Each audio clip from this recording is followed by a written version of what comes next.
Кутман кечиңиздер менен сиздер көрүп жаткан ЛТРде күн маек берүүсү. Бул жолку чыгарылышта биз камсыздандыруу уюмунун ишмердүүлүгү туурасында сүйлөшкөн отурабыз. Ушул тапта мамлекеттик камсыздандыруу уюму калк арасында камсыздандыруу туурасында кеңештерин жана түшүндүрүү иштерин жүргүзүп жатат.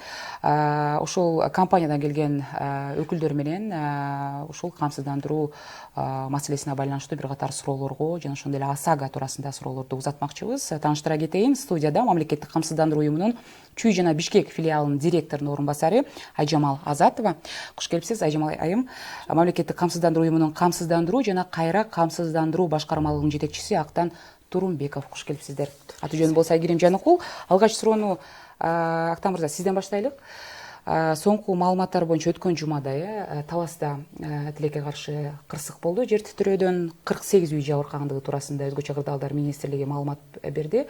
Ошол эле кезде ошол үйлөрдүн жарымынын көбү камсыздандырылган экен. Эми алардын мындан аркы төлөмдөрү кандай болот? Дагы кандай тактоо иштерин жүргүздүңүздөр? Саламатсыздарбы? Ооба, өзүңүздөр айтып өткөндөй, өткөн жумада Талас облусунун Талас районунда ошондой жер титирөөлөр болуп өттү. Ошондо жана маалыматтарга караганда таянсак, анда жер титирөөдөн 48 үй жабыркаган экен. Биздин маалыматтар боюнча 48 турак жайдын 24-үнө камсыздандыруу келишими түзүлгөн. Ошол 24 биздин кардарыбыз менен азыр такташуу иштери жүргүзүлүүдө. Ал такташуу иштеринде өзүнчө атайын кызматтардын далилдиги менен өзгөчө кырдаалдар министрлигинин адистеринин жана граждандык коргоо комитетинин адистеринин ошондой далилдечү документтери керек болот. Ошол документтер менен чогуу жергиликтүү бийликтердин өкүлдөрү менен ошондой комиссиянын жыйынтыгынын негизинде ошол өзүнчө атайын бизге түшүрүлүп бекитилип берилген кабинеттер министри аркылуу бекитилип берилген өзүнчө атайын методика аркылуу ошо келтирилген чыгым такталып, келтирилген чыгым суммасы такталып ошо төлөмдөр жүргүзүлөт. Алар канча убакыттан бери төлөп келатышкан кардарларыңыз бар? Ал канча убакыттан бери төлөп келаткан кардарлар деп андай так маалыматты азырынча айта албайбыз. Бирок ошол жер титирөө болуп өткөн Талас району боюнча бардыгы болуп 2436 турак жай камсыздандыруудан өткөн экен. Эгер дагы көбүрөөк айтсак, негизи Талас областы боюнча дээрлик 48 000 турак официалдуу түрдө катталган турак жайдын бир 15 000ге жакыны камсыздандыруудан өтүп, бул 31ге жакын пайыз болгон турак жайдын камсыздандыруудан өткөн. Мамлекеттик камсыздандыруу уюмуна таандык болот, Айжамал айым, биз жогоруда айтып өттүк, негизи камсыздандыруу боюнча албетте калкка маалымат жеткирүү жагы абдан колго алынып жатат. Кечээ эле сиздер Борбордук мечитте дагы ушул боюнча түшүндүрүү иштерин жүргүздүңүздөр. Буга чейин билебиз, камсыздандырууга байланыштуу дин жаатында дагы ар кандай пикирлер айтылып жаткан. Аларга кандай түшүндүрүү иштери жүргүзүлдү? Эмнелер эске салынды аларга? Ооба, бизге кечээ күнү ушу мамлекеттик камсыздандыруу уюмунун Бишкек филиалы дин башкармалыгы менен жолугуп келдик. Муфтият менен Борбордук мечитте болуп өттү. Ошол жерде мындай талкуулоодук да, мындай тегерек стол форматында өттү десек да болот. Суроо жооптор да көп болду. Анан аягында ошо дин башкармалыгы аларда да суроолор көп экен да, анан суроолоруна жооп алып, алар биз түшүндүк, бул жерде мындай кайрымдуулук камсыздандырууда кетет экен, анткени бизде льготалар да бар да. Анан автотранспорт жагынан да биздин өзүбүздүн бонус малыбыз деп коебуз, ошондой программабыз дагы азыр ишке ашып келатат. Ушу Кудай буйрса ушул жылы ишке ашырылып ошо башталат. Бонус малыбыз деген бул ошо ОСАГОнун кармаган полис кардарыбыздын, мисалы, бир жылдын ичинде мындай жол кырсыгына калбай, мындай правиланы мындай неметпей, жакшы айдап, ДТПга калбай айдаса, мисалы, ошол адамга кийинки жылы мындай льготалар болот да, жеңилдиктер болот, жол эрежесин бузбай бир жылдын ичинде айдаса, ошондой жеңилдиктер болот да, кийинки ошондой программаларда каралып атат. Анан ошол тууралуу талкууладык. Анан мүлктү милдеттүү камсыздандыруу жөнүндө бизде да льготаларыбыз көп. Ошол жагын дагы айтып өтсөк, алар ошол жагында туура көрүп, өзлөрүнүн ошо батасын берип, ошо кайрымдуулук жактары да көп экен. деп ушундай жакшы баарлашып келдик. Жакшы, Актан мырза, негизи мамлекеттик камсыздандыруу компаниясы ушул кезге чейин ачылгандан бери, түзүлгөндөн бери кирешеси канчага өстү? Анан негизи эле биз азыр турак жайды сүйлөшөлүк, андан кийин автоунаага өтөбүз. Камсыздандыруу канча пайызынын чегине жетти ушул турак жайда камсыздандырууда? Биздин мамлекеттик камсыздандыруу уюму өзү 2015 жылдан бери иш аракетин алып барат. Бул негизи турак жайды табигый кырсыктардан милдеттүү түрдө камсыздандыруу мыйзамынын аткаруу негизинде түзүлгөн болгон. Бирок андан бери дагы ал камсыздандыруунун бир гана түрү менен отуруп калбастан камсыздандыруунун башка түрлөрүнө да өтүп, башка дагы милдеттүү болобу же ыктыярдуу түрлөр болобу, ошол камсыздандыруунун бүгүнкү күнгө чейин азыркы күнгө бизде 31 түрүнү боюнча иш алып бара алабыз. Алардын ичинде так айткандай милдеттүү түрдө камсыздандыруунун 6 түрү, ыктыярдуу түрдө камсыздандыруунун 25 түрү менен иш аракеттерди алып барабыз. Эгерде негизи биздин мамлекеттик камсыздандыруу уюмунун эң негизгиси болгон бул турак жайды милдеттүү түрдө камсыздандыруу болгондуктан, эгерде официалдуу маалымат боюнча республикабызда 1 миллион 230 миңден ашык катталган турак жай болсо, анын бүгүнкү күнгө караганда 280 миңден ашыгы камсыздандыруудан өттү. Бул жалпы эсепте, жалпы сан боюнча 23% түрөт. Бул республикабызда официалдуу түрдө катталган турак жайдын 23% камсыздандыруудан өткөн дегенди билдирет. Канча пайызы жеке компанияларга таанып? Бул турак жайды милдеттүү түрдө камсыздандыруу менен биздин гана уюм иш алып барат. Берки жекече камсыздандыруу уюмдар бул ыктыярдуу камсыздандыруунун ыктыярдуу түрлөрү менен иш алып барат. Ошол экен да. Негизи биз турак жай боюнча жанагы таласты мисал иретинде айтпадыкпы? Тилекке каршы табият кырсыктары көп катталып атат. Былтыр дагы ушундай болду эле. Биз сиздин бир кыскача отчетуңузду уксак, ушул буга чейинки ошол эле Алай жана башка райондордо болгон табият кырсыгынан жабыркаган ошондой мамлекеттик камсыздандыруу уюмуна төгүп келаткан төгүмдөр боюнча маалымат берсеңиз, анан канча төлөнүп берилди ошол жаратылыш кырсыктары боюнча? Ушул биздин негизги ошол турак жайды милдеттүү түрдө камсыздандыруу бул турак жайдыга табигый кырсыктардан келтирилген чыгымдардын ордун толтуруп берүү болот да, бул негизи биздин максат. Ошо эгерде ошол маалыматка таянсак, 24-жылдын жыйынтыгы боюнча баардыгы болуп 371 турак жайга 70 миллиондон ашык чыгым төлөнүп берилген. Алардын ичинен 240 жок, 371 болгон баардык төлөмдөр болсо, алардын ичинен турак жайга 240 турак жайга төлөнүп берилген. Турак жайга 37 миллион сом чыгымдын орду толтуруп берилген. Эгерде 25-жылдын 3 айынын жыйынтыгы боюнча баардыгы болуп 95 жаранга камсыздандыруу боюнча чыгым төлөнүп берилди. Баардыгы 15 миллиондон ашык сом. Алардын ичинен турак жайга 41 турак жайга келтирилген чыгым 6,5 миллион сомго жакын чыгымдын орду толтуруп берилген. 25-жылдын 3-айы 24 боюнча 371 баардыгы, алардын ичинен турак жайга 240. Сизге ОСАГО боюнча берейин деп атам. Негизи түшүндүрүп берсеңиз, бул кандай артыкчылыктарга ошол унаасын камсыздандыргандар? Анан ОСАГОнун пайдасы, анан талаштуу жагдайлары жөнүндө сөз кылсак да. ОСАГО болгондо эми бул ошо айдоочунун үчүнчү жакка болгон жоопкерчилигин камсыздайбыз да бул жердечи. Анан көп адамдар ошо ОСАГО менен КАСКанын айырмасын билишпейт да. Мисалы ОСАГО полисин алып коюшса, болду мен автоунаамды камсыздадым деп ойлошот да ар кандай кырсыктарданчы. А бул жерде биз ошо көп түшүндүрмө иштерин жүргүзүп атабыз азыр. Негизи эле азыр адамдардын мындай камсыздандыруу маданияты күндөн күнгө өсүп атат десем болот. Анткени мурда мындай Кыргызстанда элдерде түшүнүк анча эмес болчу. Азыр күндөн күнгө ошо айырмасын билип келатышат да. Анан ошо ОСАГО тууралуу айтып кетсем, бул ОСАГО полиси бар, колунда бар айдоочу өзүнүн ошо үчүнчү тарапка болгон жоопкерчилигин бизге өткөрүп берет да, бир кандайдыр бир кырсыктар болуп калсачы.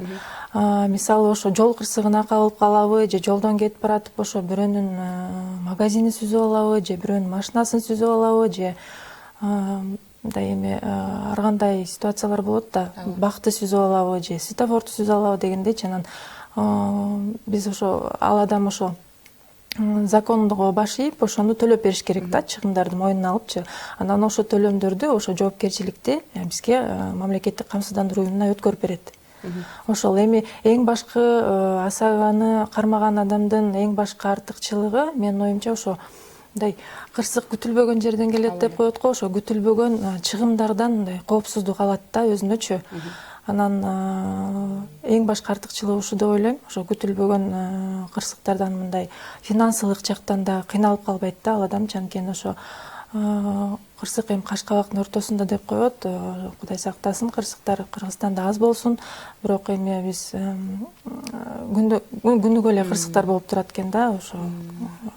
Анан жолдогу кырсыктардан ошентип ошо биздин айдоочулар өзүнүн жарандык милдетин аткарып коюуга чакырат элем. Анткени ар бир жаран өзүнүн ошо жарандык милдетин аткарып, ошо АСАГА полисин алып койсо, бизде ошо Кудай буйрса биздин өлкөбүздө мындай өзгөрүүлөр дагы мындай развитие болот деп ойлойм да.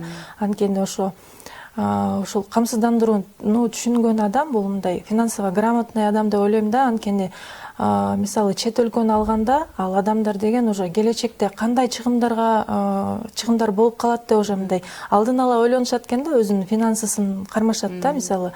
Анан бизде дагы Кудай буйрса ошо финансы жагынан дагы грамотность өсүп, ушундай күтүлбөстүк кырсыктар болуп калса акчаны каяктан табам же кредит аламбы деген ойлор болбой, ушу АСАГА жарандык өзүнүн ошо жоопкерчилигин камсыздап койсо абдан жакшы болот эле деп ойлойм.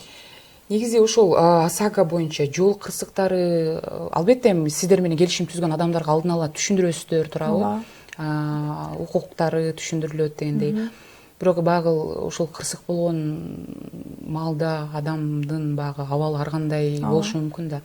Ошол маалда ошол айдоочу же болбосо ошол жанындагы адамдарга мындай жардам көрсөтүүдөн мурун ошол алдын ала ошол убагында ошону жасаш керек дебеш үчүн убакыт өткөндөн кийин кайсыларды бирден бир мындай биринчи кезекте ошолорду аткарыш керек да? Ошол кырсык болгон жерге кимдер келет сиздер тараптан? Ал процедура кандай жүрөт деги эле?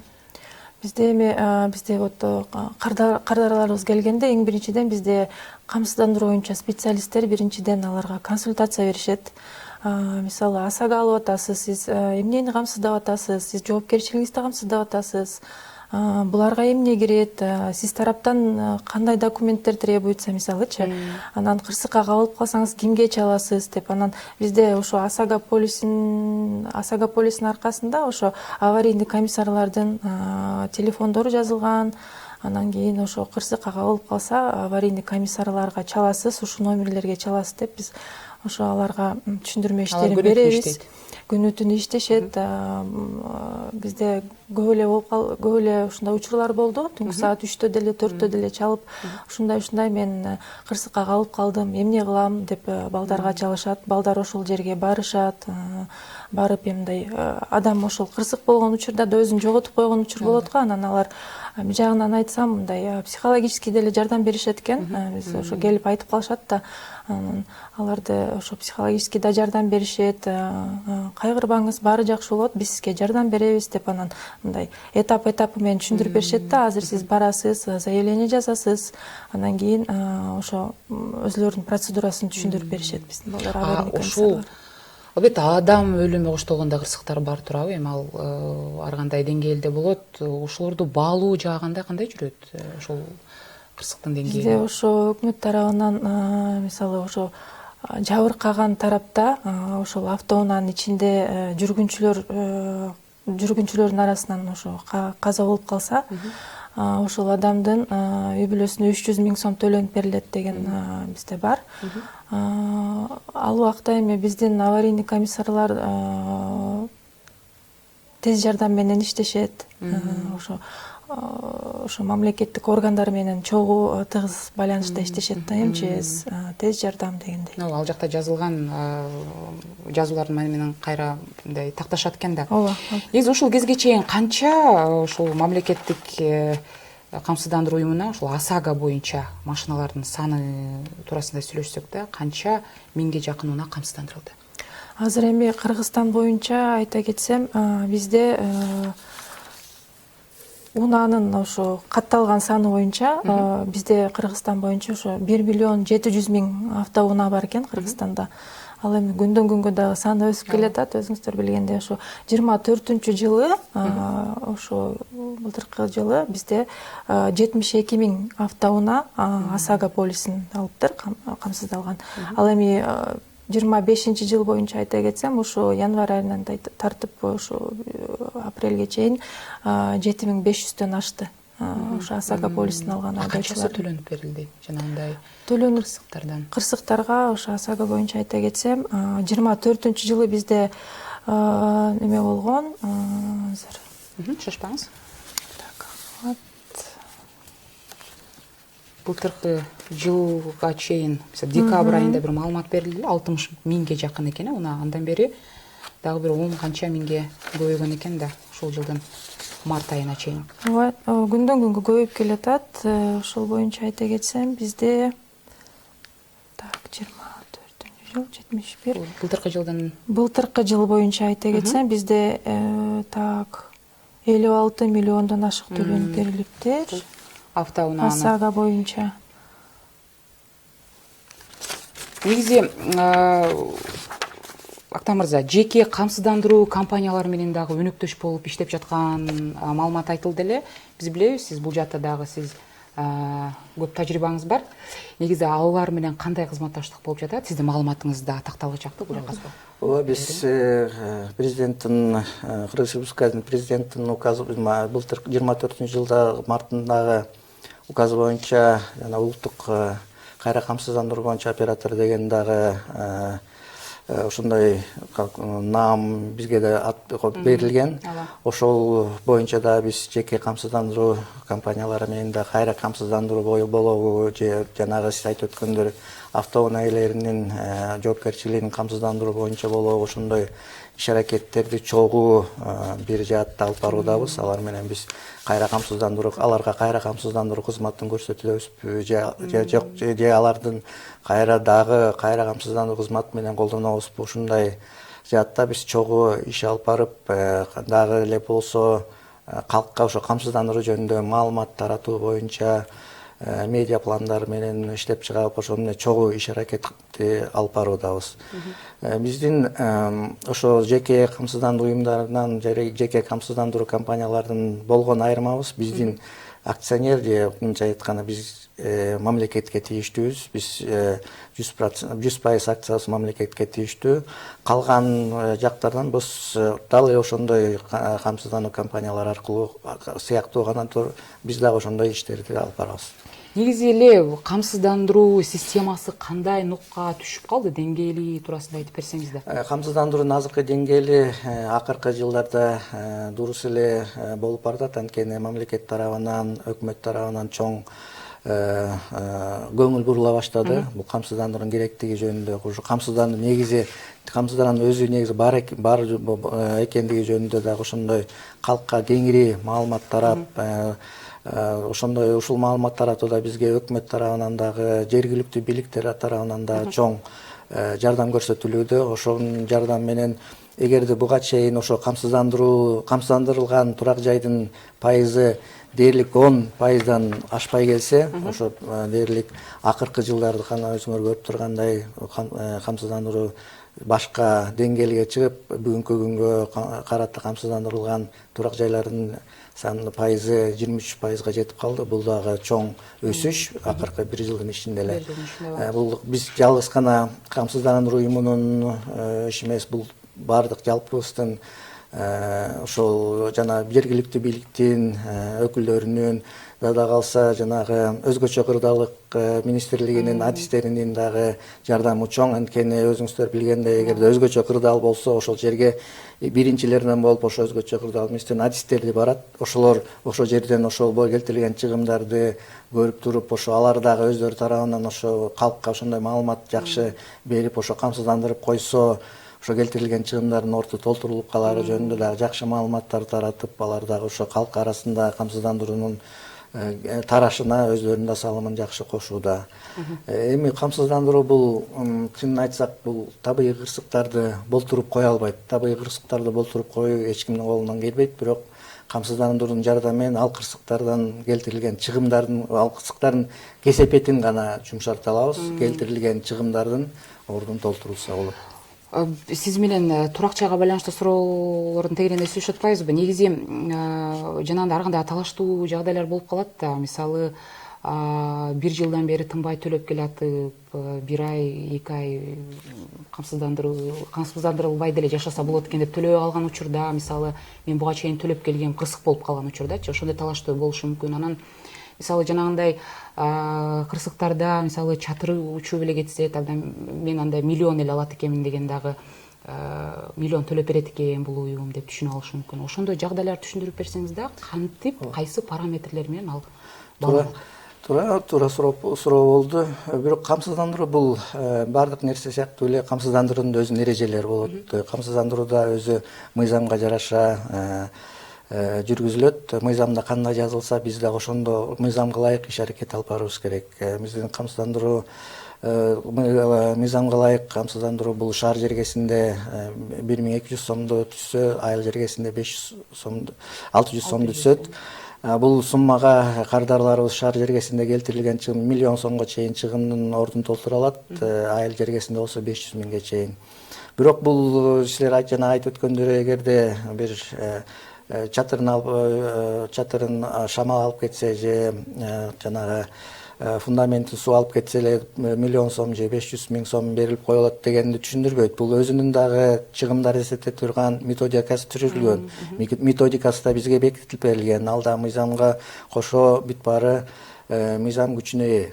Ошол келтирилген чыгымдар ар бир чыгым методика жараша ийне жөнүнө чейин эсептелинип, ошол методикага туура келсе, камсыздандыруу эрежелерине туура келсе, ошол мыйзамга туура келсе, ошонун баары эсептелинип туруп гана орду толтурулуп төлөнүп берилет. Мисалы, көп акыркы убактарда ошондой жанагы шамал алып кеткенде, ошо мыйзамга ылайык шамалдын күчү 25 метр секундтан өйдө болгондо гана иштейт деген ошондой атайын мыйзамда пункт бар. Ошого жараша гана биз төлөп бере алабыз. Бирок акыркы күндөрү ошондой суроолор көп болгондуктан ошо биз ойлоп атабыз, ошол нерселерди, ошо нормаларды кайрай турган дагы бир күн келип жетти го деген ойдобуз. Эгерде ошондой карап чыгып, эгерде канча бизде республикабызда көбүнчө канча метр секунд болгон шамал болот, ошолордун баарын изилдеп туруп гана ошол мүмкүн мыйзамга толуктоолор киргизилет деген ойдобуз. Баардыгы өлчөнгөндөн кийин ошол сыяктуу эле жана АСАГага байланыштуу эле ошондой суроону берейин деп атам да. Мисалы, АСАГага байланыштуу ошо 25-жылдын 1-кварталы боюнча айта кетсем, бизде ошо физлицо деп коебуз, кардарларыбыз. Ошолорго биздики 700 миңден ашык төлөмдөр жүргүзүлдү. Ошо 1-квартал боюнчачы. Бул жылдын ичинде. А калгандары ошо муниципальный предприятие деп коебуз, жана ошо ишканаларга катталган автоунааларга төлөнүп берилген да. Азыркыдай эле конкреттүү дагы бир суроо АСАГага байланыштуу. Мисалы, айдоочу жаңы эле сиздер менен келишим түзүп, мисалы 2-3 ай болду же 1 ай болду, анан жанагындай кырсыктап кала турган болсо, анын учуру кандай эсептелет, ал кырсыкка кабылгандыгы? Буга чейинки сумма анда кандай болуп калат, кандай эсептелет? Мен ушул жерин тактайын деп атам да. Мисалы, 1 жыл же жарым жыл төлөп келаткан дайыма айдоочунун жанагындай төлөмдөрү бар, туурабы? Канча 1 миң сомдон ашты. Бирок кечээ жакында эле сиздер менен келишим түзүп, анан ошондой кырсыктап калган учурда анда кандай болуп калат? Анын төлөмү кайсы бир суммадан ашыш керекпи же кандай эсептелет? Жок, андай чектөөлөр жок. Эгерде ошо биздин кардарыбыздын ошол келишими эң негизгиси келишим күчүнө кирген убакытта чыгым келтирилсе, ал буга чейин канча төлөнгөндүгүнө карабастан эле ошол жаңы келишимдеги суммалар төлөнүп берилет. 365 күндүн ичинде болуш керек да. Негизи полис 1 жылга берилет да. Келишим ошол иштеген маалда гана болуш керек да. Актан мырза, сиз айттыңыз 25 багыт жалпы жонунан 31 багыт боюнча камсыздандырылат. Биз негизги эң жана АСАГа анан турак жай боюнча эле сүйлөшүп атабыз да. Биз мындан башка өзүнүн өмүрүн камсыздаган пункт бар туурабы, ошол эле туристтерди камсыздаган пункттар бар. Учактарды механизмдери камсыздандыруу боюнча дагы биздин уюм чоң иштерди алып барат. Туристтерди камсыздандыруу боюнча, адамдардын өзүнүн өмүрүн камсыздандыруу боюнча. Бул негизи камсыздандыруу негизин өзү 3кө бөлүнөт. Бул өздүк камсыздандыруу, адамдын өзүнүн ден соолугу болобу, өмүрү болобу камсыздандыруу, жоопкерчиликти камсыздандыруу. Эгерде биз бир үчүнчү жактарга чыгым келтирсеңиз, ошо камсыздандыруу менен ошол чыгымдардын ордун камсыздандыруу компаниясы төлөп берет. Андан кийинки ошо мүлктү камсыздандыруу болуп эсептелет. Бул жана биз айтып аткан автоунааларды болобу, же мен айтып өткөн учактарды болобу, же ушундай жанагы мүлктүү мекемелердин мүлктөрүн болобу, ошол камсыздандыруу ушу негизинен 3 багытта жүрөт. Биздин мамлекеттик камсыздандыруу уюму ошолордун 3 багыт боюнча тең иш аракеттерин өтө жакшы алып бара алат. Турак жай, ОСАГОдан кийинки эле орунда камсыздандыруу боюнча кайсы багыт турат көбүнчөсү азыр бизде Кыргызстан ичинде ушул мамлекеттик?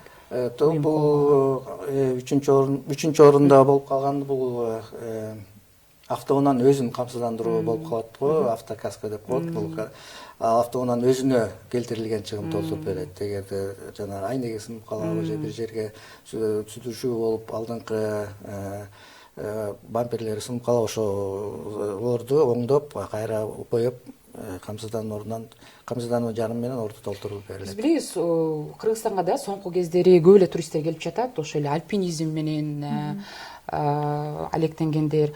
Ошол туристтердин өмүрүн камсыздандыруу боюнча ошол мамлекеттик уюмга кайрылгандар деле барбы? Анын негизи эле механизми кандай да?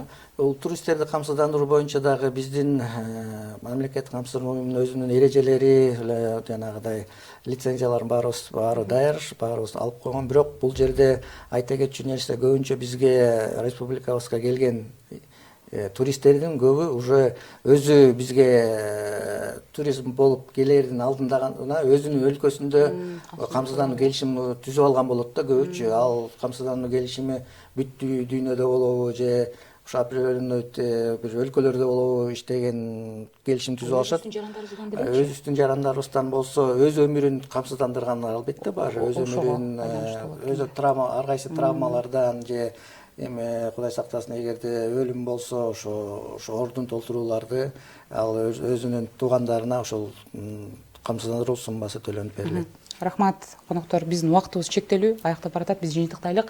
Рахмат айтам сиздерге.